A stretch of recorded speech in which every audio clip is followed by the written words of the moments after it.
want answers? I think I'm entitled. You want answers? I want the truth. You can't handle the truth. We are the Madmen of Masculinity. Your home for healthy masculinity. We're just real men having real conversations for you. Yes, it's that time again, boys and girls. That's right. I am Kirk M. Samuels. And I am Jason B. Kendrick. And we are the Madmen of Masculinity. That's right. We're just real men having real conversations for you. For you, dude. You know what I'm saying? Hopefully this What's going week on, JBK? we'll be. I think hopefully this week we'll be sounding better, a little less frog in the throat. You know, I know you're doing big things down in Nolo, but yeah. Well, me and the wife got a chance to get out of town a little bit for an extended weekend, so came down to the Big Easy, courtesy of her dad. So yeah, man, we down here eating gumbo and etouffee, and man, we done had beignets at Cafe Du Monde a couple times, man. We done been on steamboat dinner, man. We've been doing it up, man. None of us had ever been to New Orleans before, man. So this is a great opportunity for us to see a new city and all that kind of stuff, man. And New Orleans is a dope place, man. Yeah, it's good. Good food, good music. I mean, you go down the Garden District, you take the little tram. I mean, the whole area is pretty cool. Yeah, it is, man. It's pretty, and like I said, I mean, the weather has been great. I mean, it's been like 80 degrees, and so whatever you wear outside, you're good to go. So yeah, man. And so so my that's not a fake background. um, Sure it is. that's Sure it is. actually no. I'm actually in, I guess, our bedroom here at this establishment we stay in at this hotel. And that's actually how it looks back there, man. It's a brick wall, and the bedroom doesn't have a window. That's But it's probably good. cool, Keep man. the noise inside. It does, man. It's pitch black. We right down here in the French Quarter, and man, yeah. So this is a real deal backdrop, man. So Right on. So I'm guessing it's because you're down in the Big Easy, down in New Orleans. So that's where the shadow side thing came up. That's why you want to talk about that, right? man, it just kind of came up, and I didn't know if this was me or not. And I mean, obviously, we've had enough conversations that I kind of, I mean, that I kind of know where you zig and zag and all that kind of stuff. And I was just thinking about, you know, as you walk around, one of the themes down here in the city is like haunted stuff and voodoo stuff and all that kind of junk, and and it's just kind of part of the culture. And so I was wondering if, I don't know, as people or even as men, maybe, if most of us, if not all of us, I don't want to say wrestle with, but if we all manage or have to manage a shadow side to who we are, and so yeah, so short, in short, that's what kind of brought that up to me. Well, yeah, it makes sense, being down there with all the voodoo culture and the spiritualism and everything down there. But yeah, I mean, we've talked about it before, and it's one of the things that for me is kind of become forefront is really, especially as men today, we tend to demonize parts of ourselves, and then those parts tend to come out sideways in different ways because we don't acknowledge it, we don't utilize it, we don't accept that part of ourselves, and we think, oh, I need to suppress that part of myself, but that's a part of you. And if we don't accept it, if we don't utilize it, if we don't honor that part, those different parts of ourselves, then yeah, that energy is coming out some way, and a lot of times it's not coming out in a healthy way. Come out in addiction, come out in just acting out, come out in just reactionary ways that probably aren't the most healthy, I think. Yeah, and right out of the gate. And so when I think about all that stuff, so first of all, I like to use the term like light and shadow. Other people might say like white and black and all that kind of stuff. And like, and I don't like that because that also has other connotations in our culture and all that kind of stuff. But I have experienced in my life, um, just kind of the ups and downs and the grappling of the fact that there are some fantastically, brilliantly bright and light parts of me as a man and as a human being. And at the same time, if I look over the course of my life, there's definitely a shadow side. There's definitely a part of me that that's like the big green guy. I mean, that there's that part of me that if I let it get out of control, and if I let that control my life, then that part of me anyway, then the wheels do fall off. But it is a balance between the two, and so the light and the shadow side of us, maybe that's something that we all have to grapple with, and maybe to some degree, and maybe we'll explore that here over the course of this episode of this show. But maybe that shadow side of me is not necessarily a bad thing all the time. Yeah, that's kind of where I take it. I kind of look at, God being all that is, and it's the light and the dark, and you need that contrast. I mean, you can't have light without dark, you can't have tall without short, you can't have good without bad. And of course, when we get into a lot of the good and bad, light and dark stuff, it tends to be more perspective. It tends to be more, this is my preference versus what actually is good or bad, whatnot. But yeah, I think especially for guys nowadays, we have been raised so much by the feminine and been told to be nice guys and told to be good little boys and whatnot, that I think in some ways we started demonizing parts of ourselves that are actually, I honestly think, are part and parcel to our strengths. There's some parts of us as men that, yeah, we're capable of doing harm. We're capable of violence. We're capable of doing things that would be quote unquote bad. But when we don't acknowledge or accept those things, and a lot of times that stuff comes out sideways. And so I think to your point, it's like, yeah, we think we have both sides of that. And what I feel like, especially in my experience, is that when I don't acknowledge that I have that capability or that side or that energy, then it will end up coming out in a way I didn't expect. When you acknowledge it, when you honor it, and when you say, yeah, I have this capability of being harmful or being dangerous, then you have a better opportunity, I would say, to control it or to utilize it in a positive way versus it coming out negative in some way because you're not accepting that part of yourself, if that makes sense. One of the things I like to do when I travel to different cities, especially cities I've never been in, is I like to watch the local news, just to see kind of the things that different cities talk about. Maybe some of the issues are the same no matter what city, but then just other things that the just the flow of the city.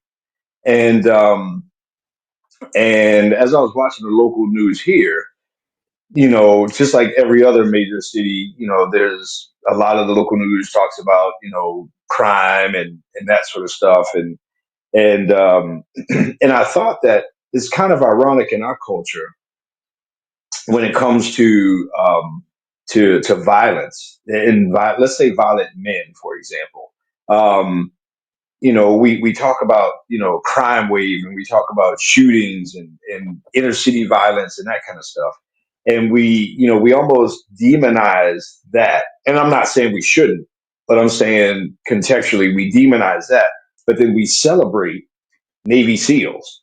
We celebrate Navy SEALs who will go into another country and do some of the same stuff, that we see on the news here that people do, in every city around the country, and we celebrate them and we make them heroes, and we lift them up as like the pinnacle of the American patriot and all these other kind of things. We send our kids off to the military, um, and we celebrate the warrior. We send our sons and daughters to a Marine Corps boot camp, and it's all about kill, kill, kill, and all that kind of stuff. And so again, even in that context, our culture can have a light and a shadow side to the same exact concept or the same exact topic. Yeah, I'm glad you brought that up because I had a conversation with a friend of mine I hadn't seen in a bunch of years, and we were talking, political stances and things like that. And what I find, even in that kind of situation, we look at the news and like, okay, crime here or this violence here is bad, but let's send these guys over here and that's good. It's because we've separated ourselves, and in a lot of ways, separation is violence because we don't see ourselves as a whole unit.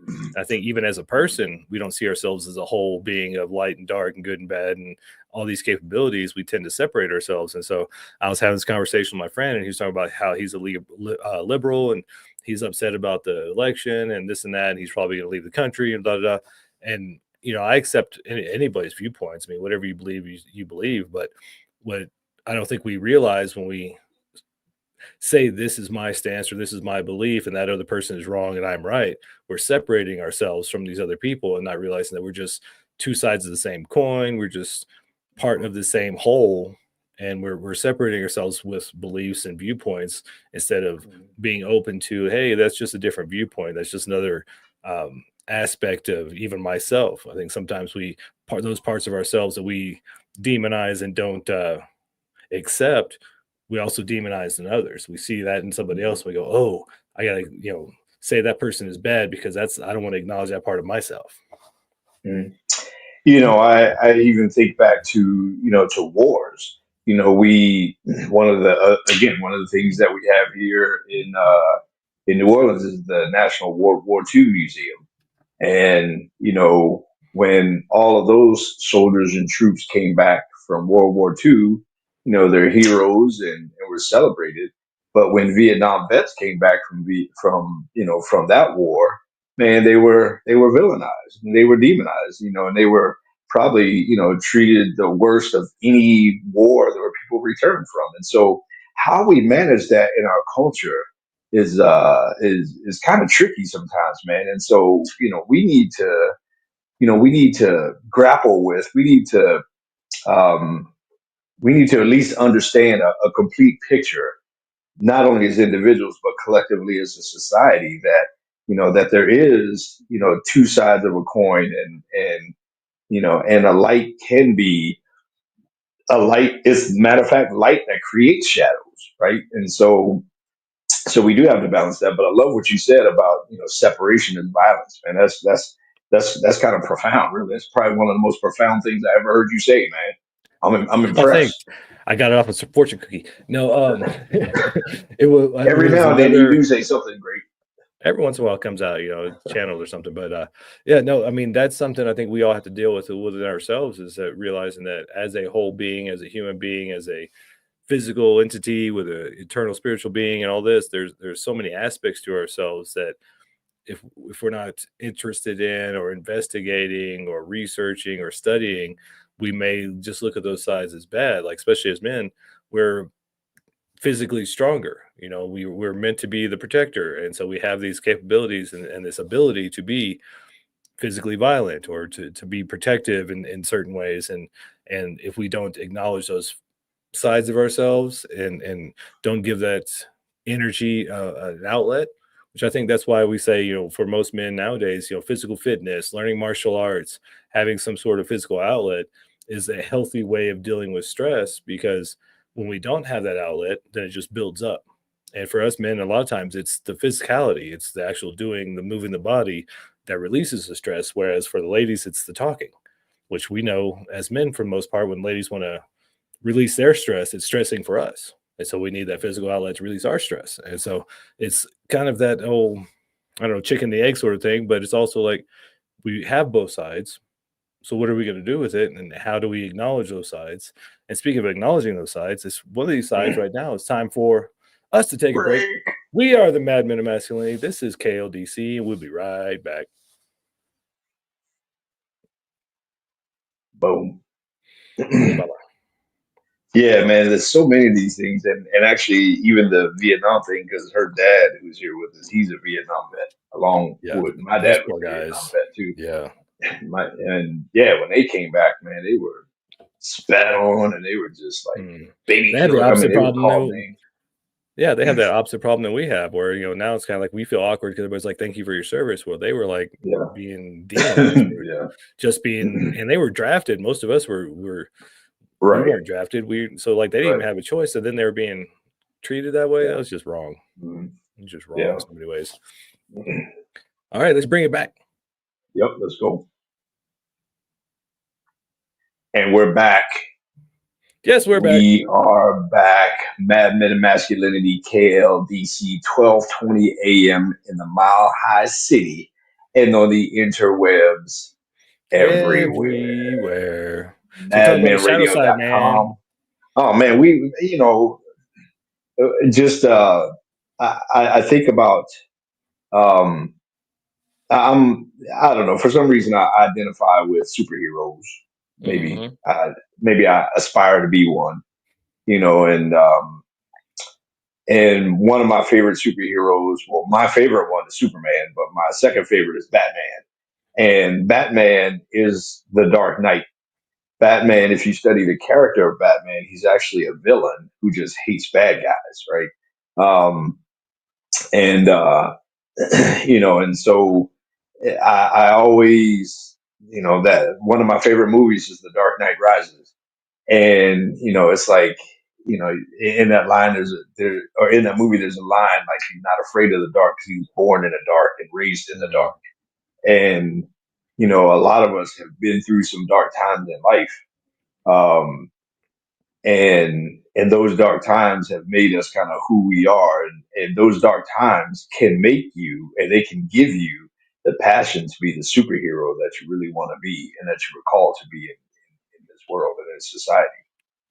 Yeah, I think that's a great example. I mean, yeah, it's fiction, it's a comic book, but it also shows the power of accepting that dark side, accepting that part of yourself, and not only accepting it, but embracing it and utilizing it to create good. Because he's obviously taken that, like, yeah, I'm born in the shadow. Like, my parents are dead. I have this trauma. I have all this hatred or this animosity towards villains and violence and crime, and so he's taking that dark side, embracing it, and utilizing that energy in his own way for good. I mean, granted, the police would call him a vigilante and whatnot, but then again, he's doing what he can. He's taking the tools that he has at his disposal, which, I mean, granted, in that scenario, most of us don't have billions of dollars and unlimited resources. However, we do have anger and frustration and all these different sides of ourselves that we could consider quote unquote dark, but when utilized properly, I mean, sometimes that side of yourself comes out to protect you. Sometimes the anger is the most protective emotion, because I've even heard it said that anger is the most loving emotion that you have, because it comes out to protect you when somebody is threatening your anonymity, or they're threatening your physical being, or they're threatening your rights or whatnot. You become angry when somebody's trying to control you. And so in some ways that anger is the most loving thing that you can do, because it's protective. And so in that scenario, like, if we're not accepting that we can be angry, if we're not accepting that we can be violent, if we're not accepting that, especially as men, that we can be physical, then we're not allowing that whole half of ourselves to be a part of ourselves. And so then we're not being a whole being. Mm. Yeah, and when you put that in context of us as men in particular, again, if you don't recognize and acknowledge the fact that your shadow side um, can be your greatest asset, then when you're walking down a dark alley, with your lady on your arm, and bad guy jumps out, then you completely miss the fact that in that moment you are called to destroy. I mean, you are called to be, not jumping behind her. You are called to unleash holy hell on whoever that is in that moment. If you hear a bump in the night, in the house, I mean, you are meant to do something violent and something, Mhm. I mean, something bad to whomever that is that's coming after you and yours.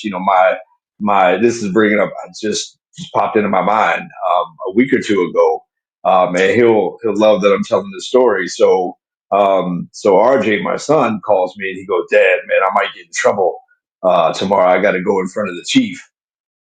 And I was like, "What happened?"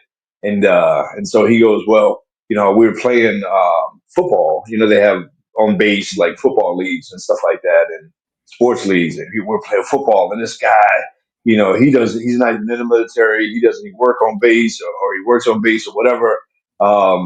We were kind of, he was on the other team, and I was getting the best of him, and all of a sudden, man, he just started playing dirty, and he just started doing this and doing that, and getting up in my face and pushing me, and blah blah blah blah blah, and then he came after me, and he was like, "Dad, I pushed him out, I knocked him out, and then his boys and my boys got into it, And he goes, man, and he was just kind of going off on it. And he felt bad because, he's not a violent person. Um, but man, I was like, dude, I said, I'm proud of you, man. I was like, yeah, I told him way back in middle school, and I told him to tell this to the chief the next day. I said, you tell them that I told you way back then that if you don't stand up for yourself, you won't stand up for your beliefs, you won't stand up for your family, and you won't stand up for your country. And, that was a situation where, God took it too far and he came at you and you had to deal with it. And so I wouldn't be surprised if you didn't get in any trouble at all. And if your chief, if your command, if they just said, yeah, no factor, good job. And sure enough, when it all came around the next day, it happened exactly the way I said. He told them exactly what happened, and they were like, good job. I mean, I don't want my son to be in the Navy and be afraid to fight. When it comes down to it, I always tell them, don't start it. But man, if somebody starts it, you make sure you finish it. I mean, you make sure you beat the snot out of them, man, if they come after you. And I told them that since middle school. Mhm. Yeah, I mean, that's something that a lot of guys are missing nowadays. They're not allowing for that side of themselves, and it's Mhm. interesting too because a lot of the fear mongering stuff that goes on in the media and the news, those men who haven't taken the time to address the shadow side or their anger or to even train themselves to know how to defend themselves are usually the most fearful, which means they're the loudest in the room, which also means they're ones that are usually probably like that guy who don't know how to regulate themselves, and then they start the problems and end up getting it finished by somebody else who has done some training, who does know themselves. And it just goes back to that old adage, you'd rather be a warrior in the garden than a gardener in a war.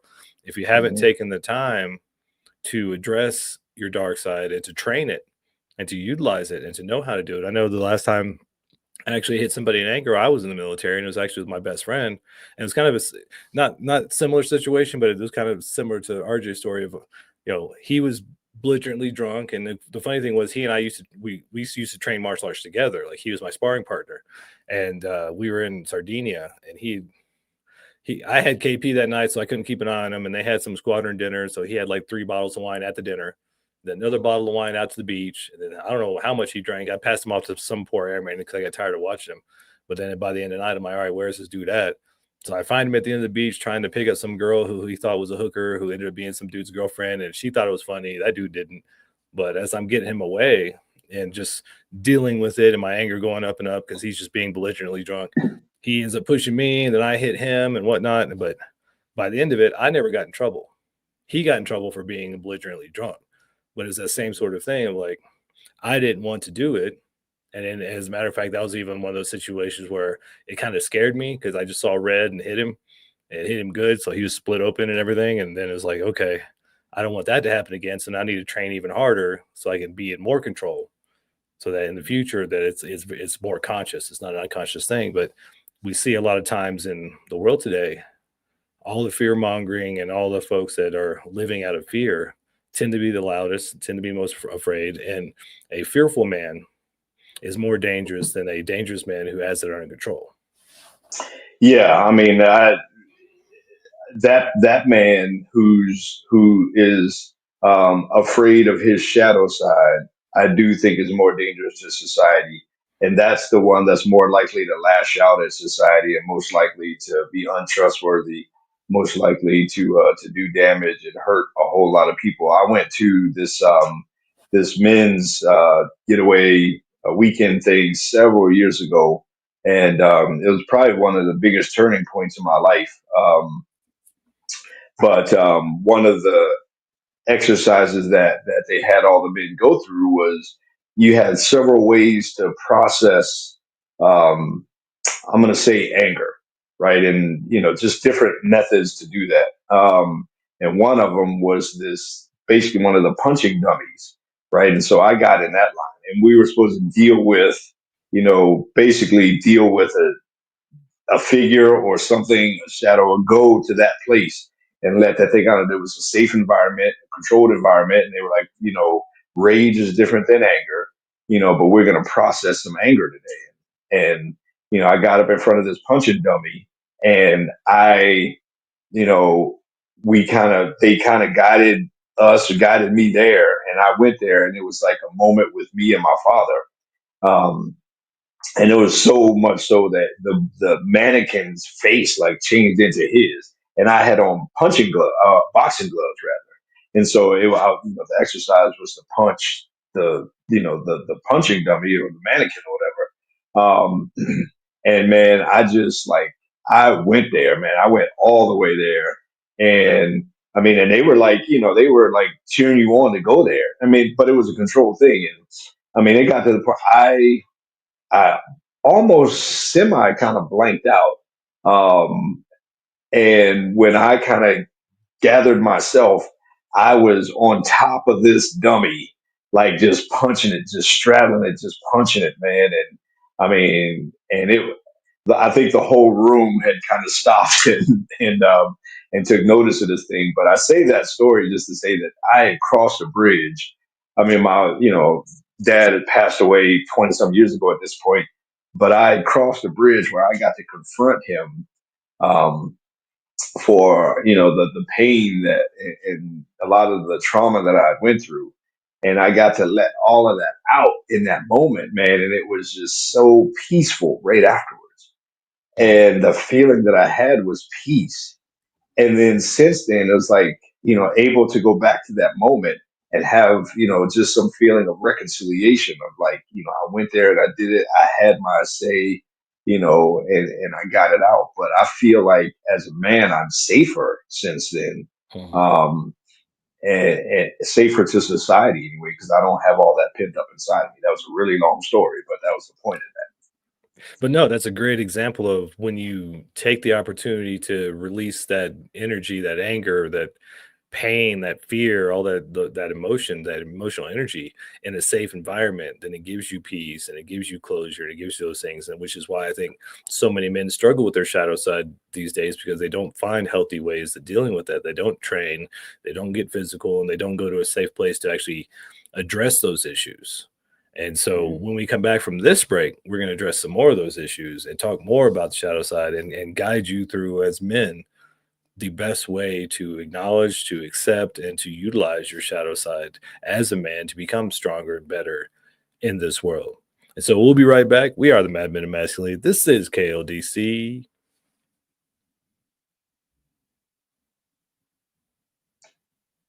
Boom. Boom.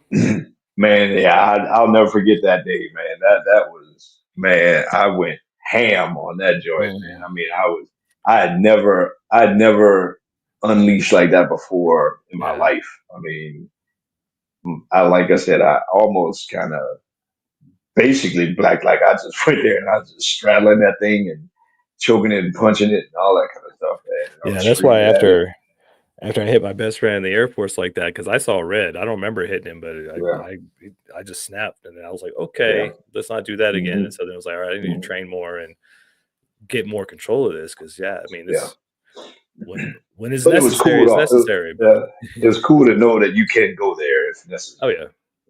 Well, That's that's the what's cool so part. scary about it when it happens unconsciously like that. When Yeah. you tap into that reservoir and all of a sudden hmm you're like blacked out or you see red and then you don't even realize, and all of a sudden you wake up like, where'd I go? That's what's scary hmm about it. That's why we need to be Yeah. to have some control over it or some awareness around it so that we don't end up in that situation where like I don't know what happened. Yep. Cool All right, you enough. ready to do it? Yep. And we're back. Yep. hmm We are the Mad Men of Masculinity, KLDC, Mile High City. Although we're right, neither one of us are in the Mile High City right now. No, Um, I'm neither mile one high of us. adjacent.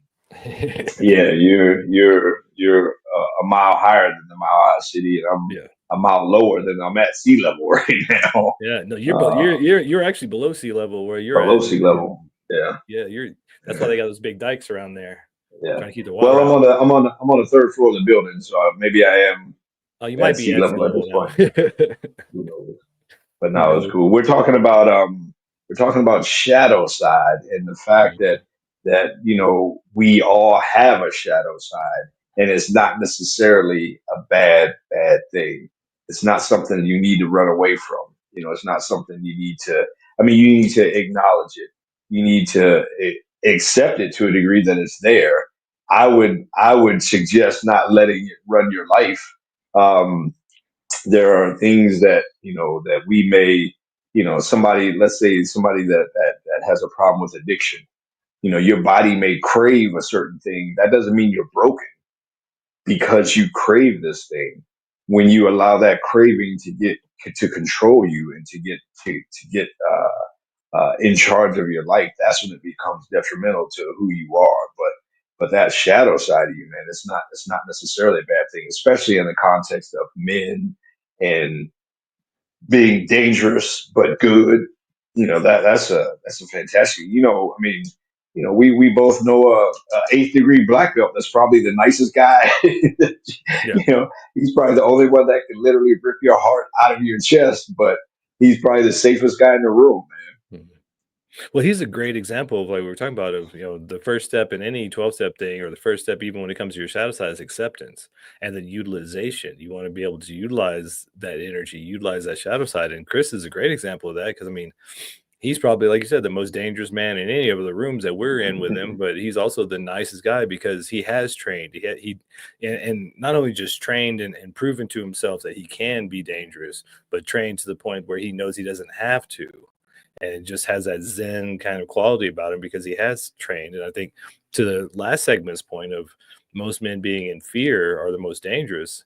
Most men who train and acknowledge their shadow side and utilize that energy are the most calm, are the most centered, are the most peaceful and loving people because they know they're not afraid of this other part of themselves. They've learned how to utilize it. They've learned how to make it a positive. But to your point on addiction, when we don't acknowledge it, when we don't say that that's part of me, then it does come out sideways. It can cause addictions. It can cause all kinds of things because energy is just energy. It's going to come out somehow or the other. But if you're not doing it consciously, it's going to come out sideways, and somehow it might probably come out detrimental to you. Yeah. Most of the people that I know who struggle with addiction, and this is one thing that I've recognized in working with people who struggle with addiction is I feel like their goal seems to be to eradicate that part of them, to kill off that part of them.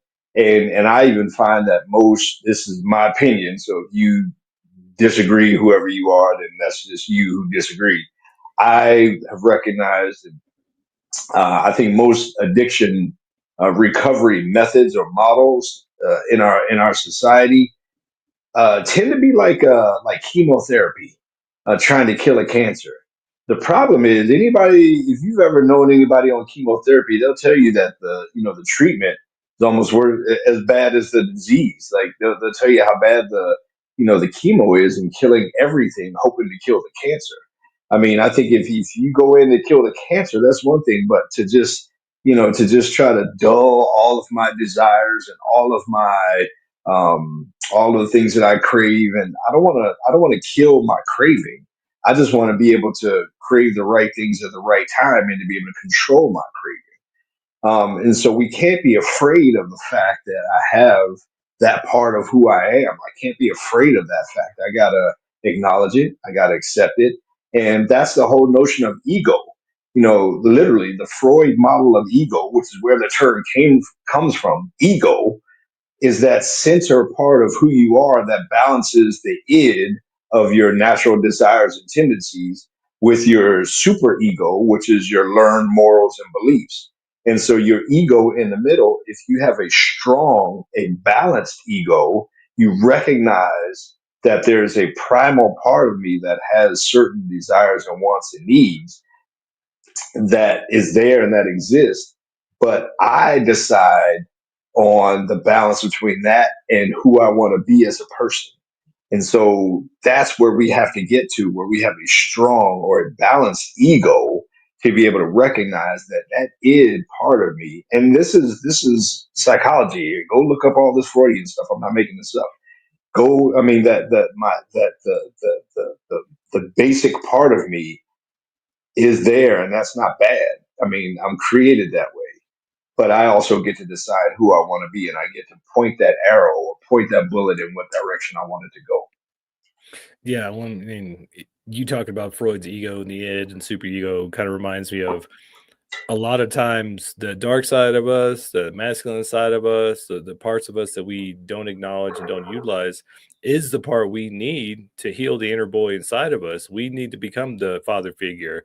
We need to become the masculine influence to our inner child, to the little boy, the wounded little boy inside of us.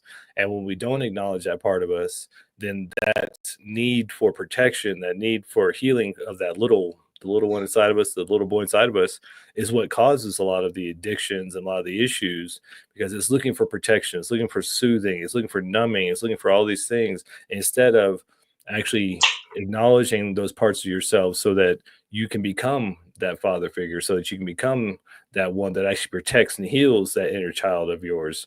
And when we have these addictions, when we have these issues, a lot of times the way to heal it is to acknowledge that need, to acknowledge what Mhm. it is that you're trying to fulfill with the addiction, what it is you're trying to fulfill with that need. Because everything we're doing is trying to make ourselves feel better. The only reason we do things is because we think we'll feel better in the having of it. The only reason we want something, it's like, well, if I get that thing, I'm going to feel X, Y, and Z way about it. I'm going to feel better. But when we actually get to a point of centeredness and self acceptance and acknowledgement, which usually means acknowledging, accepting, utilizing, and embracing both sides, good, bad, light, dark, whatever you want to call it, then we come to a centered place, just like a lot of our martial artist friends, like Chris, who have spent 30, 40, 50 years training to come to this place of acceptance and Zen. It's because they accept both sides. They utilize both sides. They know that they can be dangerous and protective and all the things that they need to be, and find healthier outlets to soothe and heal the inner child that a lot of times we don't get. Mhm. I grew up in the DC area, and in that in that culture, in that society, in that region, guns are considered bad. Basically, I mean, guns are very closely associated with drugs and crime, et cetera, et cetera. Um, and just violence. Now, having lived in Colorado for, I don't know, whatever, 20 something, almost 30 years, it's a totally different context with guns. I mean, Colorado is a pro gun state. Where I happen to live is a very pro gun area. Um, Most people have a concealed carry permit. And so wherever you go, you don't know who's carrying and who's not. And and so in my case, when I'm carrying with my concealed permit, I don't walk out of the door. I walk out of the door hoping I never have to. I can get back home and put it right back in the safe and never have to use it. And quite honestly, if there was a scenario where something came up, I would try to get out of something rather than run into something and try to be the hero. That's not it at all. I recognize that I'm walking around with a lethal weapon when I am, and my goal is to protect me and mine and get us out of there. But at the same time, me walking around that, I recognize that that I'm dangerous but good. I'm dangerous if you're bad. I'm dangerous if you're doing harm to me or mine or whomever. And so you got to walk with that. But again, two totally different contexts about the same thing. And in that case, it's somebody walking around carrying a gun. Yeah, I mean, and even in that case, it's like you don't ever want to use it, but you have the capabilities to use it to be, to protect yourself. It's like most SEALs or professional fighters or people who are actually technically deadly weapons because they've trained would rather run away or walk away or talk their way out of any kind of conflict than ever to have to get into a physical altercation, because they know the consequences. And in most cases, especially when it comes to physical violence, there's really no solution. There's very few, especially nowadays with a lot of the kind of egotistical men out in the world. Like, you could beat up some dude and he's going to come back later with a pipe or a bat or a gun because his ego can't take a defeat. So even those who have the capability know that it's better to walk away, it's better to run away because you don't know the outcome. And so having the capability and the ability doesn't mean you should use it. And I used to train with guys that scared the death out of me because we're training to be able to protect ourselves. And then I hear them say things like, "Oh, I can't wait to use this. I want to try it out." It's like, "Well, no, you're not training to go out and try this. You're not training to use this. You're training to know that you can if you get backed into a corner, if you have no other option." But it's part of that learning process, I think, for a lot of guys is that, yeah, having the ability and the capability is one thing. Using it is a whole nother thing. But it's the acceptance and the acknowledgement and the respect, I think, is the biggest thing. All of these things should be leading to more self-respect. And more self-respect leads to more self-control and more self-confidence. And then and in most cases keeps you out of all those scenarios that you would need to use that stuff anyway. Yeah, and being responsible with that, being responsible with the fact that, that I do walk around with that ability. I may have the ability, but not necessarily the desire, right? And so when I live with, right alongside of me, my shadow side, I recognize that, yeah, I mean, there's, if some people knew every thought that went through my mind or knew every detail of my life, they might think differently of me, and, whatever on them. But my point is, I know, the balance between the two. And quite honestly, sometimes I feed my shadow side.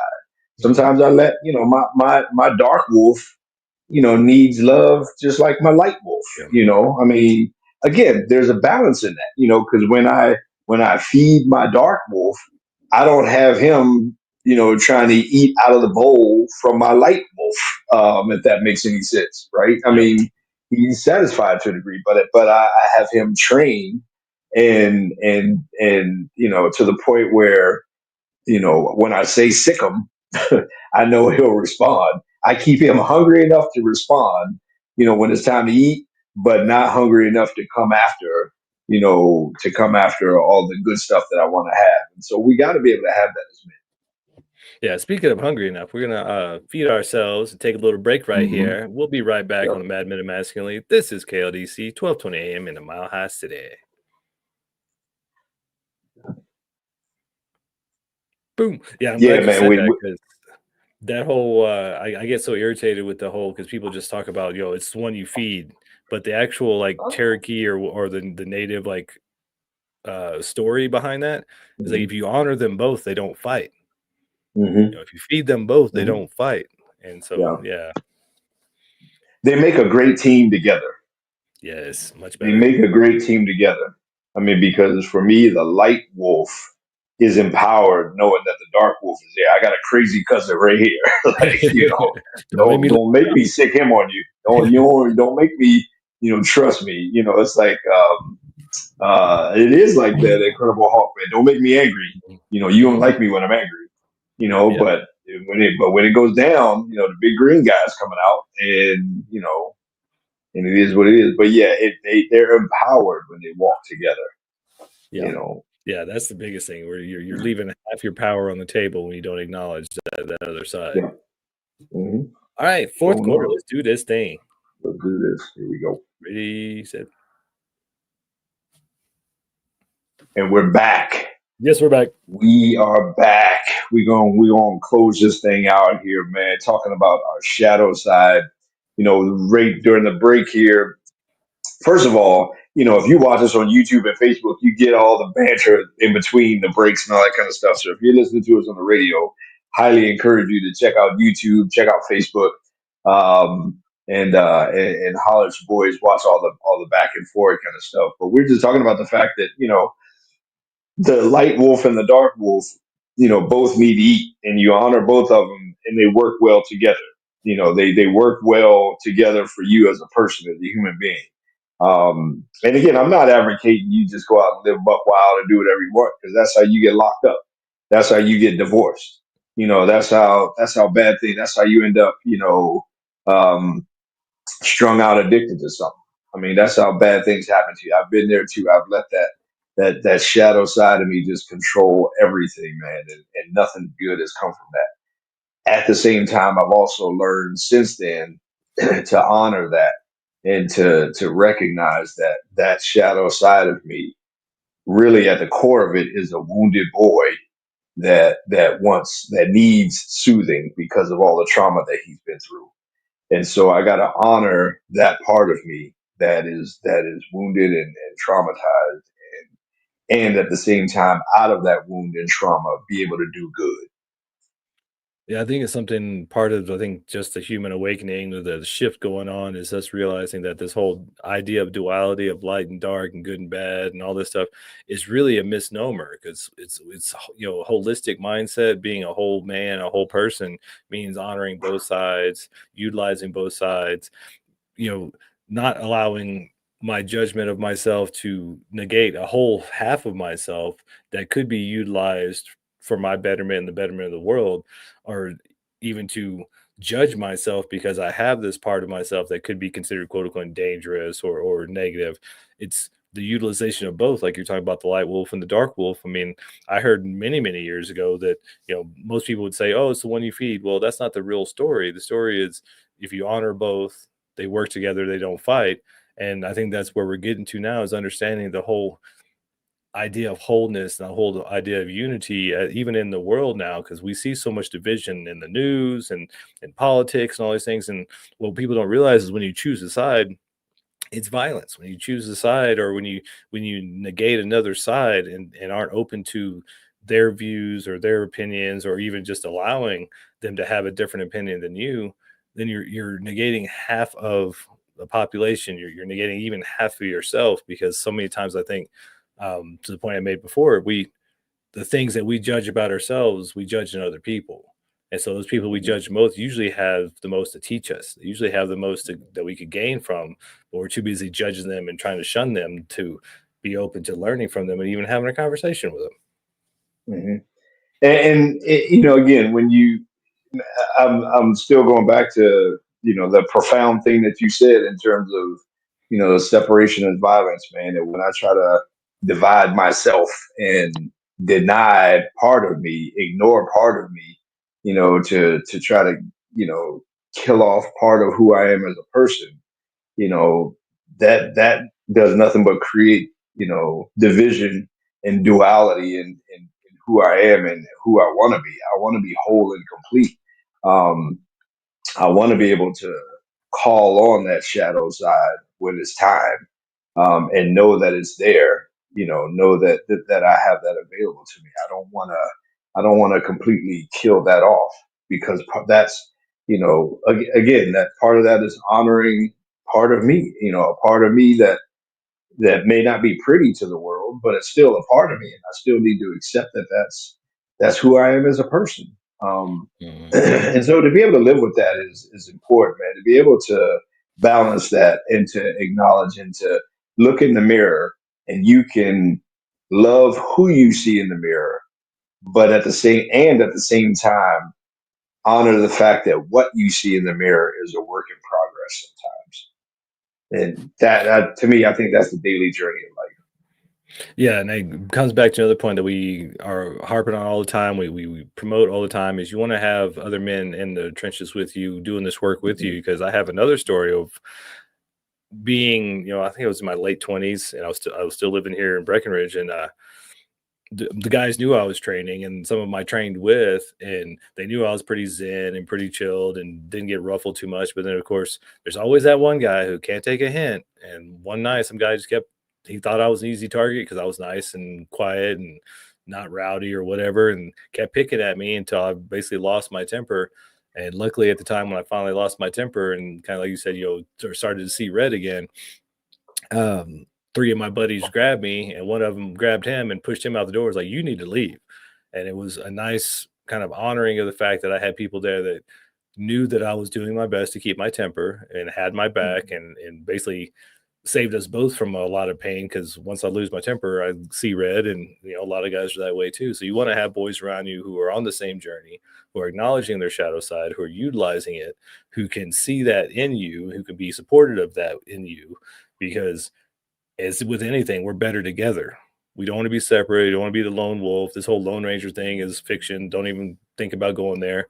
Rambo's fiction. Don't even think about going there. You need to have a crew around you who can support you in your journey and who can even be there as a reflection to say, hey, I can tell you're about to lose it. Let's step out of here. Let's change direction. Let's step away. Let's not go there. Let's get out of the situation because sometimes I mean we all need support because sometimes you can't just do it on your own, and if you don't have somebody there to stop you, you might end up in trouble. Have I ever seen you mad, man? I don't know if I've ever seen you like mad, mad. I don't I think gotta so. think about it. Now that you say that, man, I need to do something to make you mad. You don't want to do I that. need to do something. I need to do something to piss you off, man. Just to make you mad. I want to see it. Just to see. I had a girl once that did that, and she was trying to make me jealous or something, and then she finally ticked me off, and I lost it and yelled at her, and then the look on her face was, eyes wide open and shocked. I'm like, okay, there, you see me mad. You want to see that again? No. Okay, well, stop it.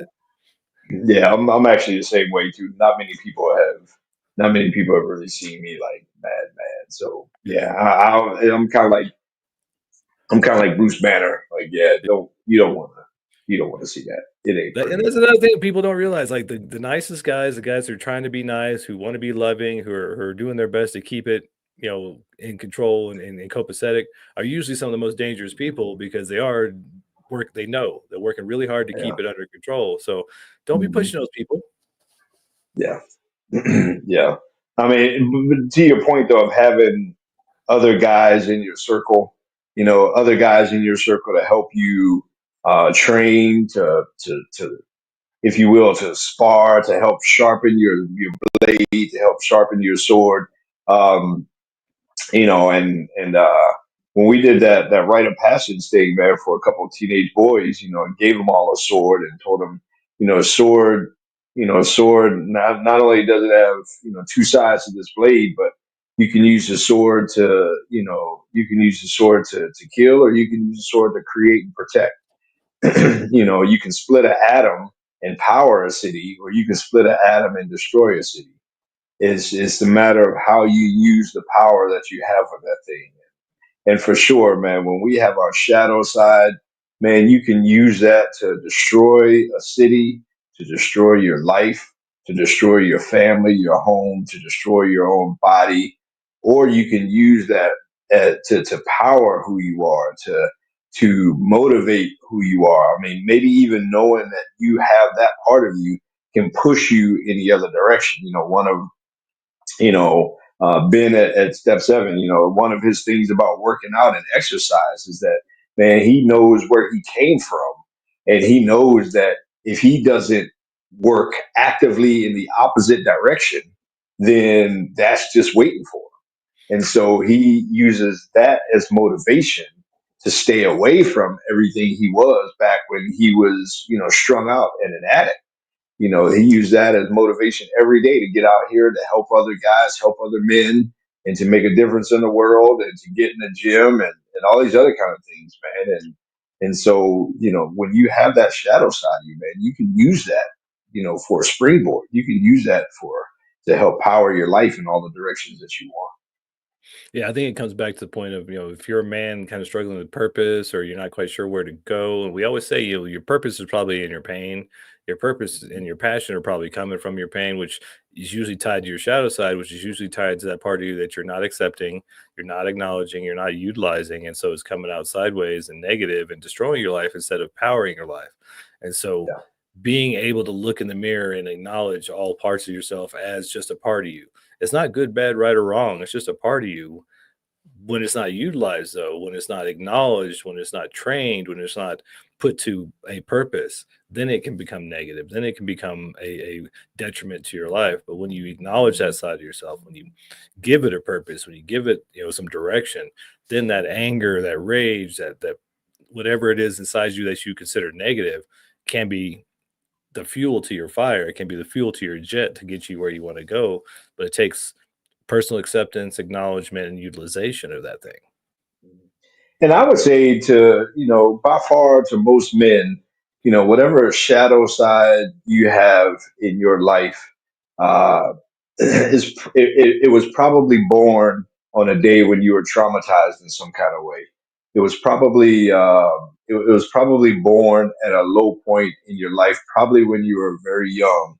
And that shadow side of you is really just trying to protect you from that happening again.